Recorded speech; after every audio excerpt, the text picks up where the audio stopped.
Hello, आज हम बात करेंगे unauthorised construction in common area, जो कि फ्लैट्स में ये बहुत ज्यादा कॉमन और सबसे बड़ी प्रॉब्लम है कि नॉर्मली सोसाइटीज में लोग जो अनऑथराइज्ड कंस्ट्रक्शन है या तो वो बाथरूम एक्सटेंड करते हैं या शाफ्ट एरिया में एक्सटेंशन करते हैं या कॉमन एरिया में। तो ऐसे केसेस में एमसी यानी कि मैनेजमेंट कमेटी को सबसे पहले कैसे और क्या करके हैंडल करना चाहिए। तो सबसे पहले तो ये एक बहुत ही बड़ा वायलेशन है under Delhi cooperative society act 2003 के तहत। तो ये तो वायलेशन है ही, तो इसके लिए मैनेजमेंट कमेटी को सबसे पहले उनको देना है नोटिस। और इसके साथ साथ अगर तो आपने कोई पॉलिसी जीबीएम में पास कराई हुई है इसी से रिलेटेड, तो वो पेनल्टी भी आप इम्पोज कर सकते हैं। फिर आप देंगे इनको रिमाइंडर्स, एक पर्टिकुलर टाइम पीरियड आपने इनको दे रखा होगा एज पर पॉलिसी या जो भी आप लोगों ने डिसाइड किया होगा, और रिमाइंडर्स आप उसके बाद देंगे उस मेंबर्स को जिसने भी अनऑथराइज कंस्ट्रक्शन ऐसी की हुई है।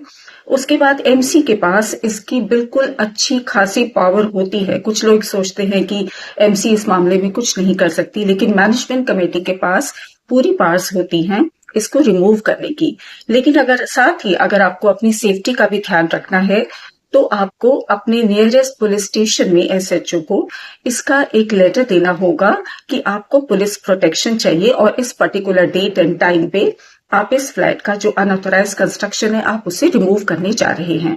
तो ये सारे प्रोसेस के बाद जब आप उसे रिमूव कर देंगे अनऑथराइज कंस्ट्रक्शन को, तो इसकी जो कंस्ट्रक्शन जो आपने रिमूव किया है, इसकी जो रिमूवल कॉस्ट होगी वो सोसाइटी के फंड से नहीं जाता है। उस वक्त तो आपको देना पड़ सकता है, लेकिन इसको आप रिकवर करेंगे उसी मेंबर से जिसके यहाँ ये अनऑथराइज कंस्ट्रक्शन हुई है। इन चीजों का ध्यान रखें।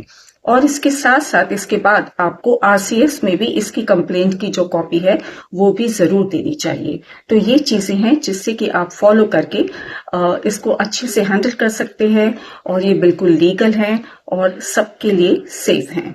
इसको फॉलो करें, और अब जो भी प्रॉब्लम हो या आप कुछ कंसल्ट करना चाहते हैं तो आप मुझसे बात कर सकते हैं, मुझे मैसेज कर सकते हैं, क्योंकि मैं भी दिल्ली में ही एक सोसाइटी में प्रेसिडेंट हूँ और ये चीजें मैं आजकल तो बहुत ज्यादा हैंडल कर रही हूँ। Take care.